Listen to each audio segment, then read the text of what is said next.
So Mob Psycho 100 has officially returned with Season 3. The new opening is an absolute banger. Love the visuals, love the song, which obviously Mob Psycho is no stranger to bangers of openings. But it's just great to see the show return because if I'm not mistaken, this should adapt the rest of the manga, meaning we will have a complete adaptation of Mob Psycho, which is great to think about because back when Season 1 first dropped, it was such a visual spectacle, but also such intriguing characters that you thought, damn, if we could get a full adaptation with this type of quality, we anime fans would be eating good, and honestly, we anime fans have been eating good. This episode was actually probably one of the more chill intros to a Mob Psycho 100 season, and in fact I would argue it took it relatively slow.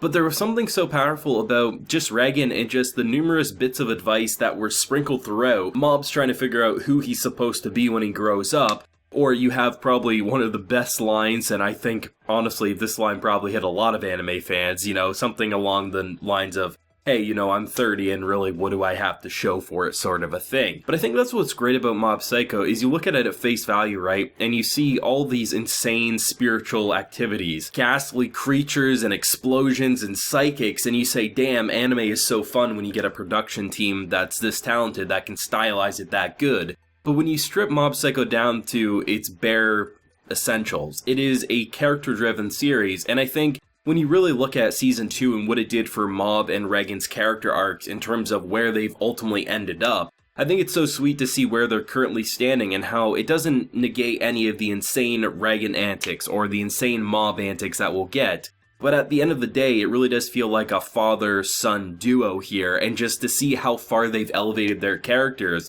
you know damn well this season's probably gonna pop off. We're gonna see probably some of the craziest action Mob Psycho's ever shown us. We got a brief taste in this episode, some insane lighting effects, some great animation techniques, but at the end of the day of this first episode, it just treats it as if, hey, at this point, we know Mob Psycho fans accept Mob Psycho is more than just action or more than just insane moments. It can be Mob just not knowing what it means to grow up and where he's supposed to take his career path when he leaves school. He has all this pressure from his parents saying, you know what? You don't really have to worry about it because ultimately you're still young. But then you have people in the teacher faculty saying, well, obviously you're still young, but at the same time, the sooner you figure it out, the easier transition you'll have in life and how easily influenced someone like Mob is when he's like, you know what, maybe I'll just be a traveler because what you said makes a lot of sense. But I like how this episode it treats it as if we're Season 3. We're finishing up the Mob Psycho manga in terms of anime form. So instead of just saying we need to kickstart it into here's the big bad of the season or here's Mob reaching 100 right away, instead they're like, hey, Mob's growing up. Not only are we reaching the end of Mob Psycho 100's story, we're reaching closer and closer to the point where Mob's gonna have to be an adult. And what does that mean for his life? Well, shit, we don't know, he doesn't know. And I think that's what makes this show like this just so special. Yeah, Reigen's kind of business has now increased. It's more than just Mob and Reigen. We have Best Boy over here just talking you know what? I don't know exactly what he's doing at certain points, but bless his heart for trying. And that's what's so great about an intro like this, is that Mob Psycho is a visual spectacle. I love the character designs. I love how wonky and wacky the characters can look at any given moment. But most importantly, I love how it never feels like it's dipped ever since its first episode back in Season 1. And the fact that I've grown to love the characters more and more, Reigen was always my favorite character since Season 1. Even when he was a bit of a con artist, or a major con artist that is. And to see what happened in Season 2 that propelled him and Mob's kind of arcs to reach where they're currently at,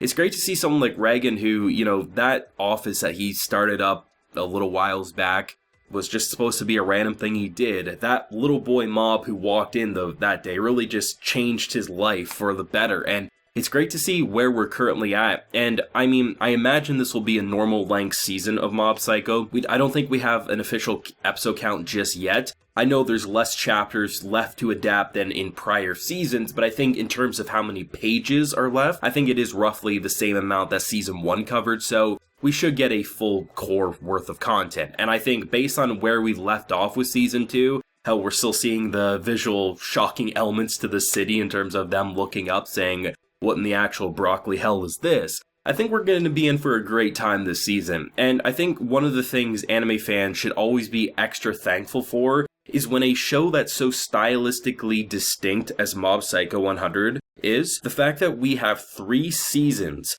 that's not only going to adapt the full story, but the fact that they kept a consistent visual vision for a show like this. This is one of my favorite visual art styles that I've ever seen in anime, and the fact that it's a consistent production, yes, lots of shows have a team that comes back every season, but you see it so many times where, you know, a couple seasons in, well, the studio is just busy with something else, so the production committee hands it off to a different studio, and you can tell there's a difference. Mob Psycho is one of those shows where it is a consistently visually striking show, characters remain to be on point, and whether it's the numerous classmates that my boy Mob deals with in a day-to-day activities, or it's the numerous adults in his life that can just completely shake his world to his core, it's great to see where Mob Psycho's ended up by the time we've reached season 3. I mean, there's no way we don't reach 100 Mob at some point in this season, it feels like, or pretty close to it. The biggest thing that I'm wondering how they'll end this show is, like, what will Mob's life truly be like when the anime wraps up, right? Because he feels like such a normal kid, despite having such a supernatural,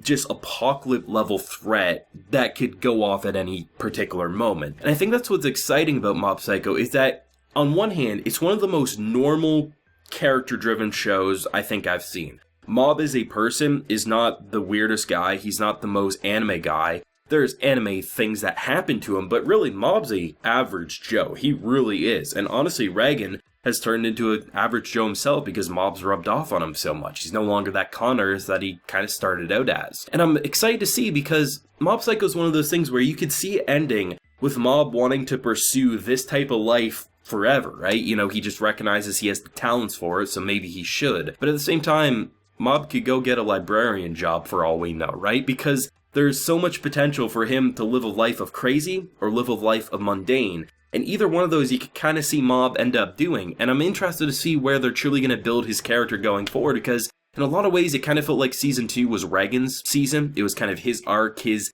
overcoming demons and hurdles, and now it feels like we're back to Mob being in the driver's seat. Yes, he has all these powerful personalities around him, but Mob's story is about to finish the way Mob wants to. Even if he's confused as shit right now in terms of what he really wants in life, I think everyone's confused at what the hell they want in life when they're at his age. And hell, as characters in this episode say, I'm 30 and I have no idea what the hell I have to show for all these years of being alive. Life is a constant twist and turn of not knowing where to go next, and I think that's kind of the brilliance of Mob Psycho. Learning how to grow up, learning the pains, the highs, and the lows of this world, while simultaneously having anime shenanigans, spiritual shenanigans take place. And it's hard not to get a kick out of Mob Psycho. I truly think it came out with a bang. It was a slower episode for sure, but the fact that Mob Psycho can be slow, but yet more exciting than so many shows that try to be explosive right from the get-go, hard not to have a grin on your face watching Mob Psycho 100 if you ask me. So, thoughts and feelings and theories if you got any on where the season might go from here, do let me know. Leave a like if you enjoyed, subscribe if you're new around here. Till next time everyone, please take care and have a good one.